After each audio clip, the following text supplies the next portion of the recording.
Hello, today we are in Remax Real Estate Agency and we will talk about how to rent and buy real estate in Estonia as a foreigner. So hello, my name is Eno and I'm head of this office, Remax Arena in Tallinn.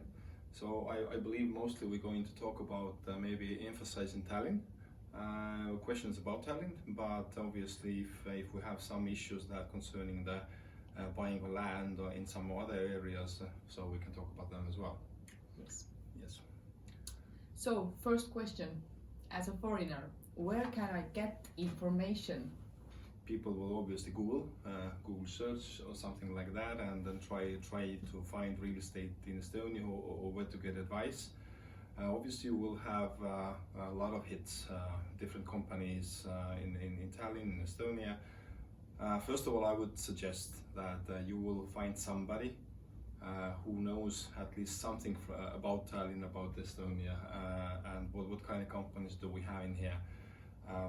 I would recommend you find a company, first of all, a broker company that has some kind of international background, or they have enough staff, then they can provide you different people regarding different real estate. Either this is rent, this is buying, this is land, this is like, let's say, business premises or whatever.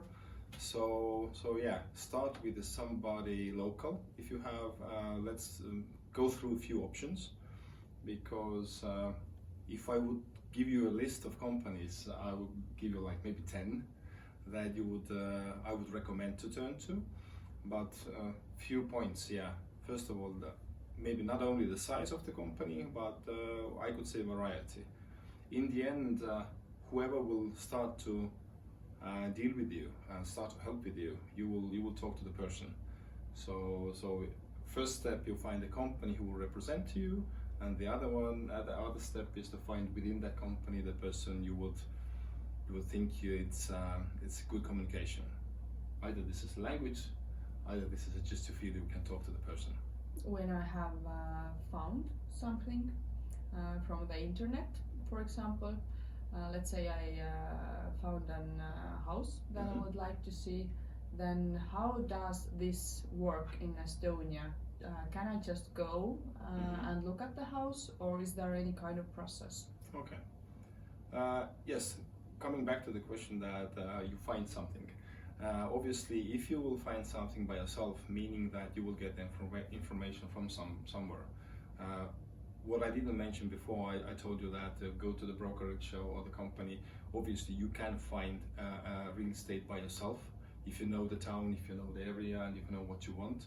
We do have, I would say, 3 main portals what you can use for the search. And the common policy in Estonia is that most of this kind of real estate is published on all those portals.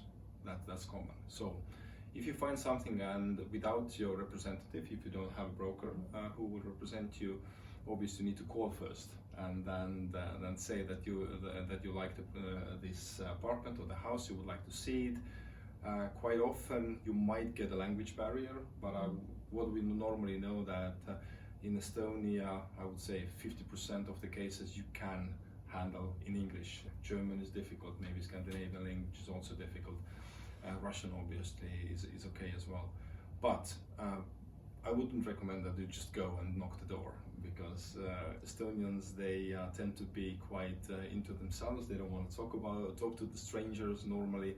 So yeah, first of all, you need to set up the meeting, obviously. And if the let's say if the real estate is sold by the owner, not via the certain company or the broker, you might have a little bit different process, because we don't have strict rules how the real estate has to be sold.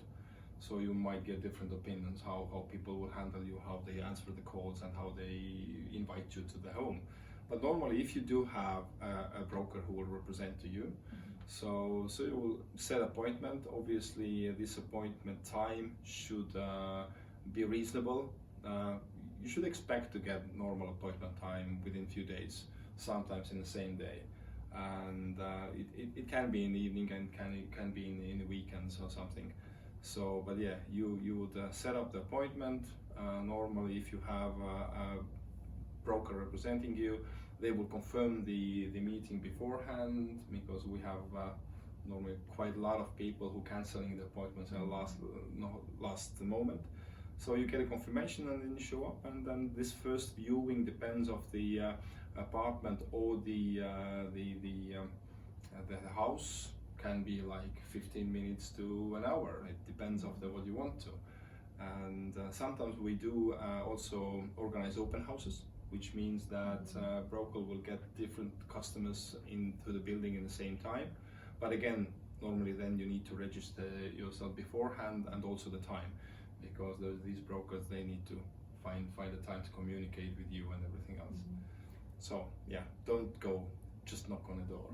But what about the neighbors? Should I even think about to talk with the neighbors if I really would like to go and live in some place?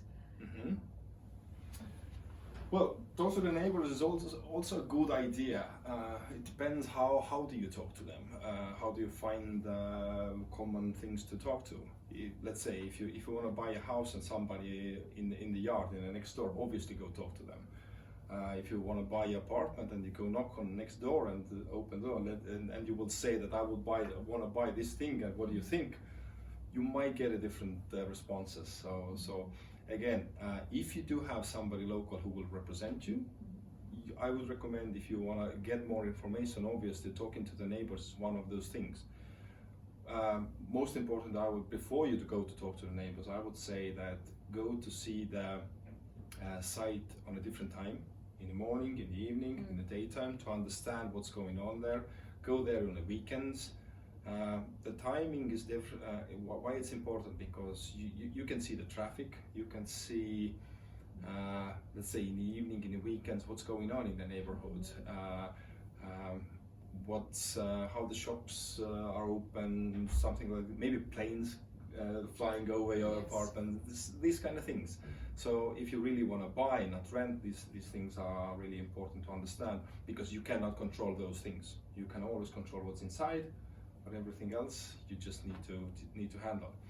And one more thing, is there anywhere the short-term accommodation is maybe organized, Airbnb or similar things, because then you will have all the time all the new neighbors. So these things you should ask.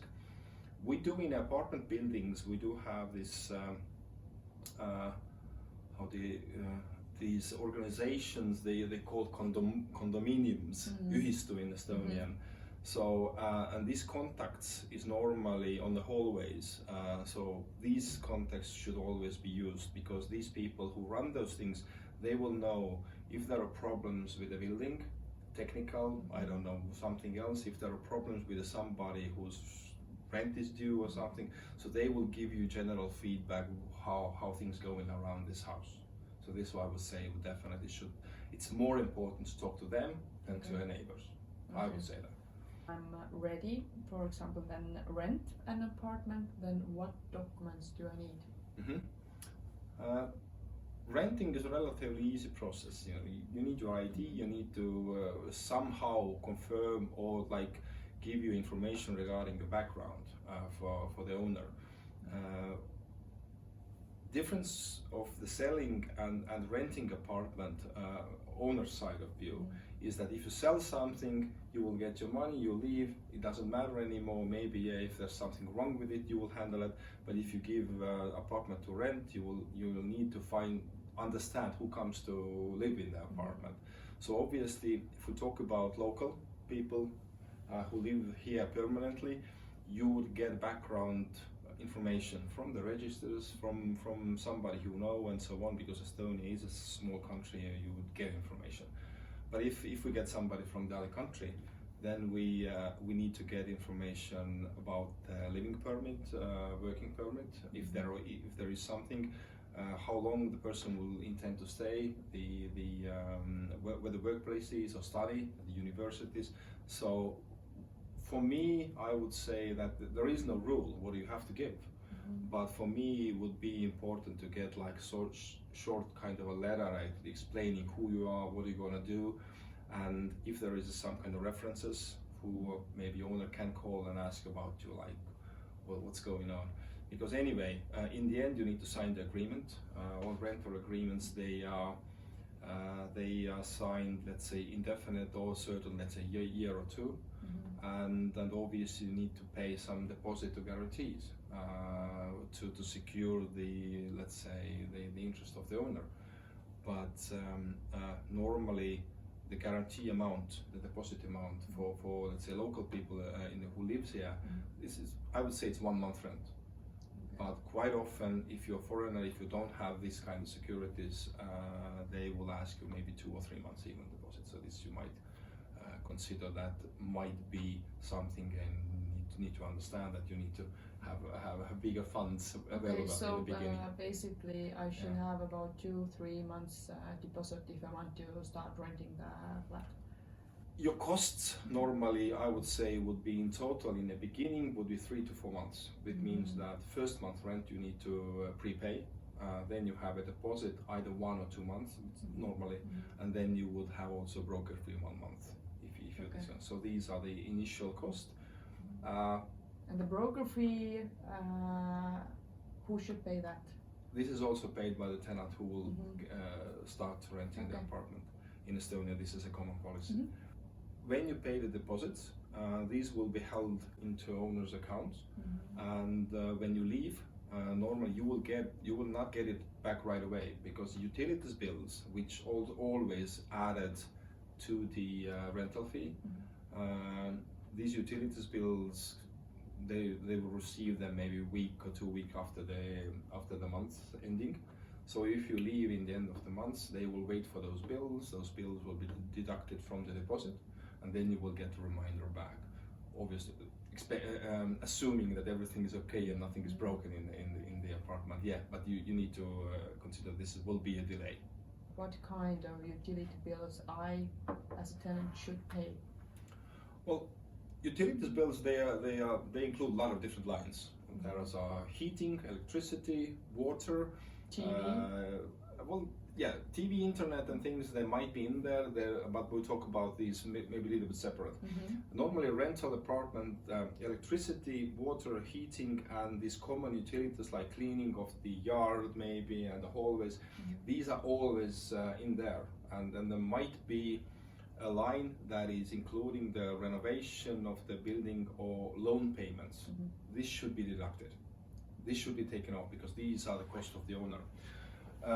Everything else you need to pay, but what concerning internet, TV, and maybe other similar kind of services, quite common is that you will, if there is no such agreement, you will order those services for yourself, because it depends what kind of TV do you want, or what kind of speed of the internet do you like. One question what I ask, I get quite often is how good the internet service in Estonia. We could say that in Tallinn it's really good. So if you are renting the apartment in Tallinn, internet quality or speed shouldn't be a problem at all anywhere.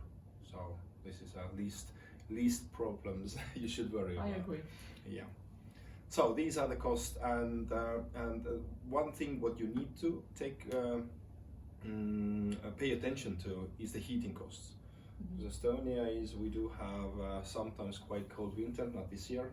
We don't have snow, at least now, because it's February, but normally in February temperatures might go -20, maybe even below, meaning that heating costs are quite significant in that time. So always ask the bills from the previous years, or maybe last year, or maybe year before, so you have a bill from the summertime and bill from the wintertime, where you knew it was cold winter, so there you can see how big the difference is, so you can estimate your costs. Could you give example, how much does it cost about two bedroom apartment? First of all, the definitions. Yeah. What is, like, how many rooms? What I see the difference is that in certain countries, when you talk about, like, let's say 1 bedroom apartment, it means that you have 1 bedroom and you have living room and all the other things. When you look the portals where those rentals are advertised, we are talking about 1 room is 1 room, and 2 rooms is 1 bedroom and 1 living room. So you can consider that. So this means you need to actually add one of those rooms that normally is not talked about. The same thing that we don't have like ground floors. We do have a first floor and the second floor and then a minus floor. We don't have like a 0 floors normally in the buildings. So the apartment that has 2 rooms, which is like 1 bedroom apartment, and average size about like is 40 to 50 square meters in Tallinn, I would say. Sometimes they are less, and micro apartments could be even 25 square meters. But you when we talk about like city, let's say center, not the old town, and you should expect something like 500 to 600 euros per month, something like that in good condition. When you go like 2 bedroom apartment, like 3 rooms, then you go like 700-800. And what we're saying that if the rental goes above 1,000 euros in Estonia, like these apartments, this means that the location is very good, the condition of the apartment is excellent, its location, its size is bigger than normal. So yeah, these apartments where you live alone or with your spouse or not with a big family, let's say 550 to 900 euros, something between that. It depends of what you're really looking for. This is Tallinn. Okay. Yeah. What about kindergarten, schools, and transport? Like I said before, if you have somebody who handles your things in here, they can answer you all those questions, because obviously what you need when you settle down, you need to find out how the transportation goes. If you're driving, then you need to understand that parking in Estonia, in Tallinn, that we do have in general rule in a city center, then you can park almost everywhere 15 minutes and you don't have to pay, but you need to use this clock over there. Yeah, but in the private parkings these rules do not apply. But if you do not use the car, then you don't need to understand what the transportation system is. We do not have a subway, so main hubs are these cable cars, buses, and trams. Yeah, so 3 things, and also train actually is quite good as well. So they are quite reliable in Estonia, in Tallinn anyway. So locations of those things that is important to you need to find out with the owner, with the broker. So they can always explain to you which one is closer, which one is further, and how to get there.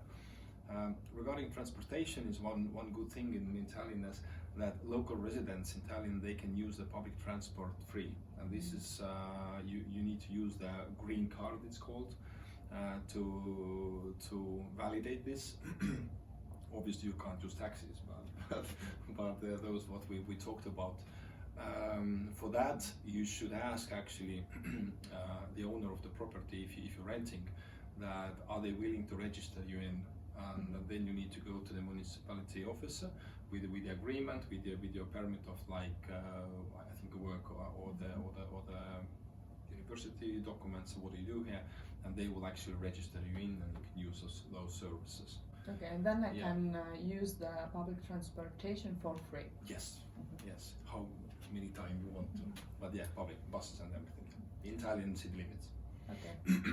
But what about when I have a family, I have children? Should I think about kindergarten, schools?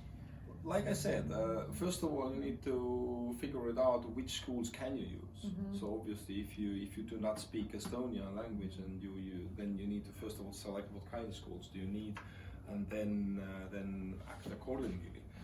Rental market in Tallinn is really fast. I mean, if you buy something, these properties might be, as we talk about the apartments, if they are, let's say, normally reasonably priced, they are not above the market price really high, and they're waiting, you should expect that these apartments are in the market like 2 or 3 or maybe 4 months, and they will be sold at that time. But if you're talking about the rentals, you sometimes might get the apartment that is gone within a days. Especially if we talk about August and September, when the new semester starts and a lot of students coming in. But yeah, you should first of all understand the regions of the Tallinn, where do you want to be, and then talk about that, because these regions do have different price levels as well. Yeah. Okay. I think with the rentals, I think we should cover almost the most important questions. So if we move to the buying of the properties, so basically the same kind of questions apply what you do for the renting. Apart from the thing that if you do buy something, somebody would ask me. I think there was a question like whether it's a bad or good deal. Yeah. so it's really difficult to answer what is good and what is bad. Sometimes the buying something in average marketplace doesn't make it good or bad deal. It depends on what you need for this apartment, for what might happen to the market in the future. So regarding location wise, again, I would recommend that you find somebody you trust, like within the time, and they will explain to you which regions in Tallinn, how they will change. Maybe there will be a building next door, maybe there will be a railroad, maybe there will be something else, because we have a small city, and this is the city is surrounded basically, city center is surrounded by railroads and the sea, so we do not have the inside many rivers. Yeah, we do have like one only. Yeah, so not in Riga. In Riga you have like cities divided by the river, and then you have those problems to get to the other side of the river. We have railroad. So whenever you consider you buying something and staying here, think about where you're going to work, and then when you're going, do you need to use those not tunnels, but underways, or you go through the railroad or above the railroad? Do you need to use them on the peak times? Peak times in Tallinn, they still are peak times, but they are really small. Yeah, so they last about an hour, and they are not really difficult. I would say that if I need to wait in this crossing like 2 times before it goes to green, it's already a peak time. Yeah. But anyway, you need to understand where you work, what your logistics will be, and then decide by that. And then buying. Apart from the region, you need to really say that what is important to you. Whether people have different kind of wishes. Sometimes, if you buy something for the investment, you look for the investment income, and you would maybe buy something way above the market price when you're considering square meter price, because the apartment is small. But you will get the same rent or the better rent for that. So, and I would say that if you buy a property that is in the old town, which is, we say the old town properties, they tend to be higher cost for the square meter, tend to be, but they are more stable, because when the economics go, all the prices will fluctuate, but the old town is more stable. But there you get lower income from your rental. I would say 5 to 6% in Old Town is normal. If you go to center of the town or Tallinn in general, I would say like 7-8% expected income yield from your selling price to get rental is okay. If you want to make an investment in real estate and get like 10%, then you need to find something not in Tallinn. Okay. Because this is. Or there is something wrong with it. Because what can be wrong with it is that this building might not have a user's permit, and or it's in terrible conditions. We do have a tendency in Estonia that, like in all countries, I think that you will get a foreign workforce who does the cheaper work, let's say in construction and things. So certain companies will find the premises to rent. To get like, let's say 10 people in one apartment. Obviously in these cases you get more than 10% rental yield, and I will talk about long-term rent, not short-term. So these kind of levels you would expect. So 6, 7, 8% from your investment would be okay, not considering increase of your property, just the rental. But where do you get the information about the property and the owner? Might there be some trouble with the owner or with the property? Is there any kind of portals? Yeah, I would answer again, find yourself a broker, they will take care of it. But we do have portals, obviously, where you can get public information, so you can find, if you do know the apartment, at least to find the owner's name and ID code, because this is public information. you don't like just Google it, but you need to go inside the register. You need to pay for that request. I think it's like €1 or €2 per one request. What do you do with it? This is a different story, because when you have a name and you have ID code or something, then basically that's it. You can go to certain portals to find out if the person has a problem with the payments. Do they have like debts, like do they have a problems? But this is it. This is about it. All the selling real estate or buying real estate is done via notary. In some countries they just make the deal and that's it. And these notaries, they have access to different registers, more than normal person has. So they will obviously check a lot of things. And if they find the problems, whether with this person or whether this property, they will obviously notify. Getting the notary time in Estonia takes Italian. I think it takes like a week or two right now to get a time to get a deal. And within that time, normally, like if you have a broker, they will provide all the necessary information to the notary, and they will start to prepare the deal. What else is quite a funny policy for me, what I found out, that for the notary, the selling deal is something really simple. They do it every day, and for them it's not a problem. So if you don't ask, you will see the agreement the day you will do it. So they will read you and show you everything in the same day when you go to the notary, which means you actually see the agreement the first time, which is really long and confusing. So these broker companies, like we do, we always ask it beforehand, so we can look through it if we find the mistakes, maybe in register anything. But that's like kind of a common policy. But you can ask for the translation, because obviously the agreements in Estonia are done in Estonian language. So the translation can take additional time, and you can also ask official translator to be present. So if it's a simple deal, and if you don't need a translation as such, and if the notary can, or if you have somebody with you who would understand and can translate this to you, it's okay. Because for the notary it's important that the person says that they will understand what it's talk about, because there are a lot of clauses in there. But like I said, you can do it unofficially, or you can order the translator to be there. But it's important that you understand what you sign. And when do you sign? The money changes hand also with two ways. Either if you buy something with a loan, so then obviously the bank will transfer the funds right away after the signature is done and the notary has checked the register.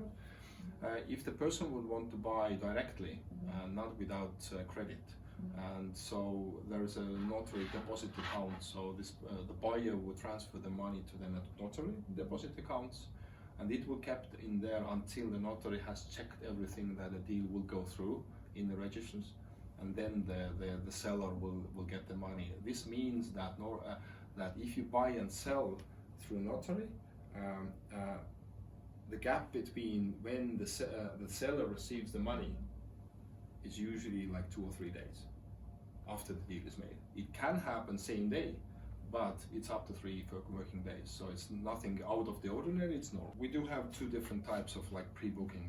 One thing is that just like simple agreement that please take the property off the market, I will buy that, and it's showing the goodwill. You will sign some document that yes, I'm willing to buy this property for that amount of money, and I will pay you like, let's say 1,000, 2,000, 3,000 euros just to show in the goodwill, because I'm serious. And there is different type of this kind of agreement forms. All the companies have different. We do not have like a standardized version in the country for that, because this is a simple form between 2 persons. And this is a reason when you starting to get your credits together, your finances, whatever reason it is, and maybe you need to wait somebody to get a back vacation or something. Yeah, but yeah, you know that this will be happening, because you cannot sell anything from distance. Because in Estonia, yeah, we do have using ID cards and everything done remotely. Real estate you cannot buy. But this is usually, the pre-booking money is usually a couple of thousand euros, yeah, not and this is much. used in these cases, and also this can be used When you have new development, let's say building is totally new, they just started to construct, and you already booked that, and it will take you now like a month or two to really to set up all the deals what you want, and then you go forward. But the next step would be either you go right away to the notary and pay full amount and get your property, or then you will pay normally 10 to 20% from the property price. This is also done in notary. You agree everything in that time, but the only thing what's missing is transferring full funds. Again, there could be normally like I would say 3 reasons. One thing that you will get a credit, you have a bank approval, but it takes time. Because they need to go through the process to get all the documents ready, and you will need like 2-3 weeks, maybe a month to get it sorted. So this is the one reason. The other thing is maybe you need to sell something that you have right now, and you have agreed that it will be sold, so you need to wait for your money. And the third thing is again those new developments. You cannot sell the real estate if it's not ready yet. So you cannot be an owner of something that they're just building. So you will sign this notary agreement, preliminary agreement. You will transfer normally these numbers, and then you wait until this is ready. But you will not be the owner. So until that time, you just wait. If the apartment is ready, then you go notary again. Everything is agreed beforehand. You just go there. You will repeat what you agreed. Everything is done, and you will sign. These 3 steps normally is done. Either maximum 3 steps, 1, 2, 3. Either you use 2, or you go to the final one right away. So what do you suggest if there's a pre-booking contract? Then should I transfer the money directly to the owner? Would it be better to transfer the money to the broker company or in notary account? What are the risks? Well, obviously, you can do directly. But my policy and my view for that is that I would recommend it could do it through the broker company. The only reason for that is within any dispute you at least have a third party who will try to like protect your interests if it's possible to do. But again, there is no law how you have to do it and what the policies are. But it's easier to get your money back if you use a broker company to do that. Where can I even get the loan? I would say that we have 4 or 5 banks you should actually can turn to like easily, and they will give loans also to the foreigners to buy real estate. The difference could be the amount of your payment. I mean your financing. What kind of part you need to finance. For the Estonians, for the locals, it can be 10 to 20%. What normally you need to have find yourself. As far as I know, Swedbank says that if you're not local resident, you need to pre-finance 30% at least. And these percentages that you need to find can go higher depending on the real estate, condition of the real estate, whatever risk they find. But this is standard, what I'm saying. The bank also says that they expect that your income is calculated in euros. We do have certain countries that currency they don't really accept for the loan. It's the only reason of the interest, the currency risk rates. Because if it's in euro, whatever changes in Estonia, we are in euro, and then this is bank demands. And if you're showing the income from your employer, what source you have, you should expecting to get the statement for the last 6 months. What you have. They will review your application quite fast. We do have a policy with our partners that some of our partners banks, they will say that they will give you a first contact answer like within like working day, and they will invite you to consulting. But I would say that if you need to apply the credit, you would go to see different banks always. Because quite often people think that if I'm the client of that bank, they will give me credit easily, fast, better conditions. It's not always like that. Sometimes the bank you have never met the people, they will give you maybe the better conditions because the market will change, the bank portfolios will change, what kind of investments they are willing to finance, and so on. So yeah, go to different ones, at least all the bigger ones. Should I first find the property I want to buy and then go to the bank, or we versa? always recommend first go to the bank.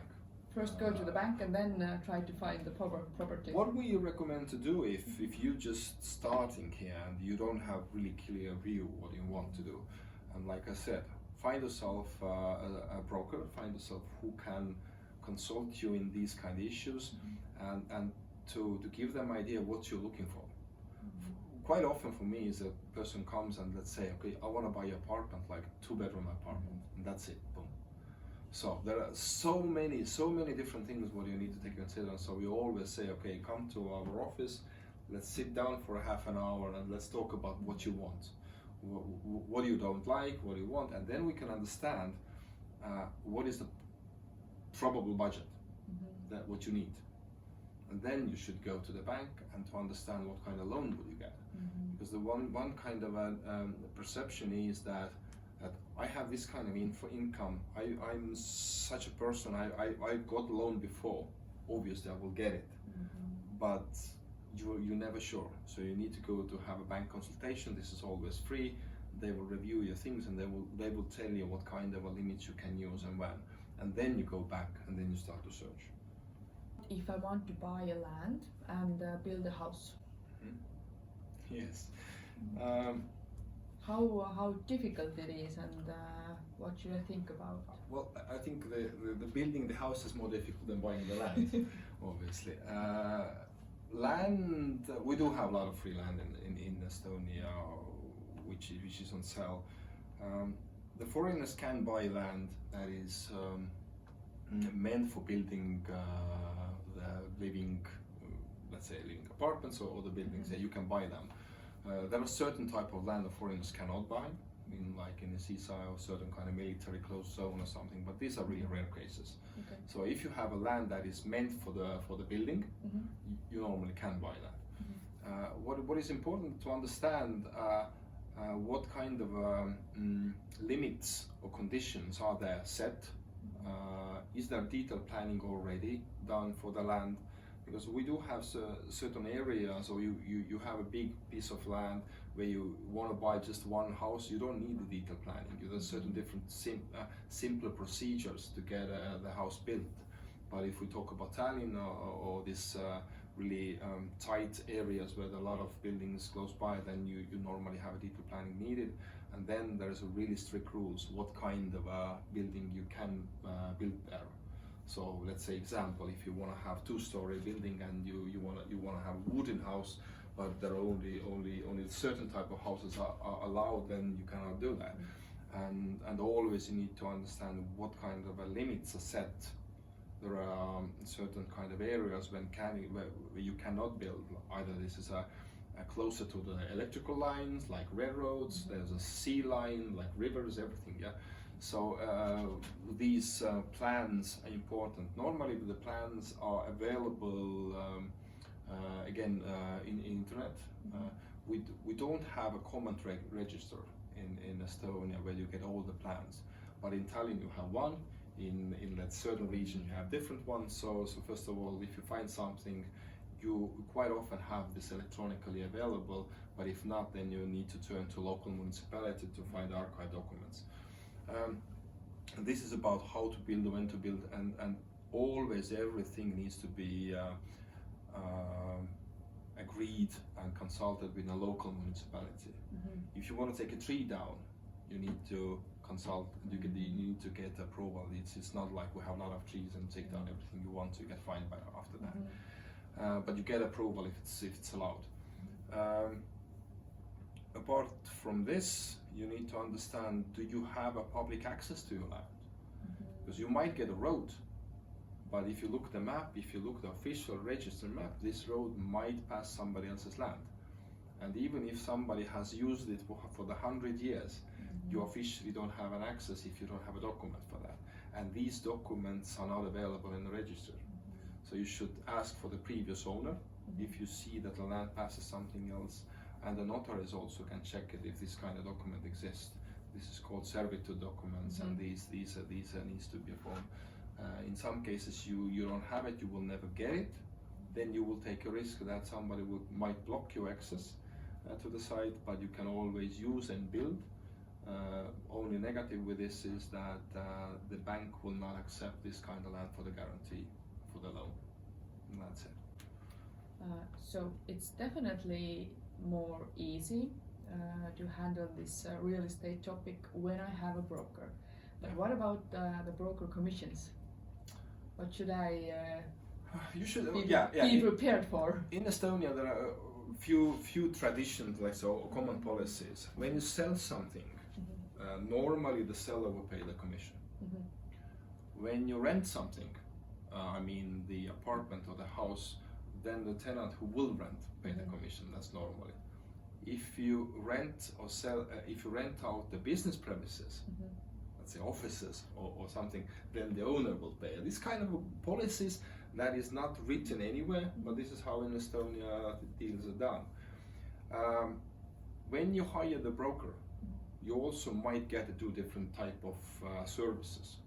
Somebody broker will agree with you that yes, I will start looking from something from you, and I will get my commission from the seller, and so it doesn't cost you anything. But there are no free things in the world. So when you do not really hire them, they will work for you like when they have time. So, and you will be maybe in a priorities list somewhere in the down there. If they remember about you, they will take care of it. If you agree that yes, I would like something like this and a certain commission, then I will pay for you the commission for finding me the suitable premises. Obviously, they start work for you. And commissions numbers for the rentals, you expect to pay 1 month rent, equal to 1 month rent. For the apartments, average size apartments, 3 to 4% commission would be from the seller side, and for the houses it may be starting from 4%, but might go down because of the size of the or value of the premises. And obviously, when we're talking about the really large developments or the business premises, then might be a different story. But these kind of levels you should expect. I guess it's a good start when you first at all come to the real estate agency and consult. Yes, you should consult what you need, who can help you there, because again, if they have different brokers, they will probably find somebody first of all who speaks your language, and then certain companies, they do have people who are specialized in certain areas, certain type of real estate. You can try different ones and to feel out who feels kind of gives you a feel of security. Yeah. Because if you're looking for the real estate and you want to make a deal, you will handle this person, you will deal with this person a long time. It's not like 1 day or one week, it might be a month, it might be a year. I just had a deal with a customer who actually looked for an apartment. 1.5 years we worked together until we find something, because the conditions what we looked for was really specific. And so you need to have fun, and you always need to agree how you communicate, how often do you communicate, because you need to understand, they need to understand what your expectations are. Do you want feedback every day, every week, every month, and so on. So this is just clarifications.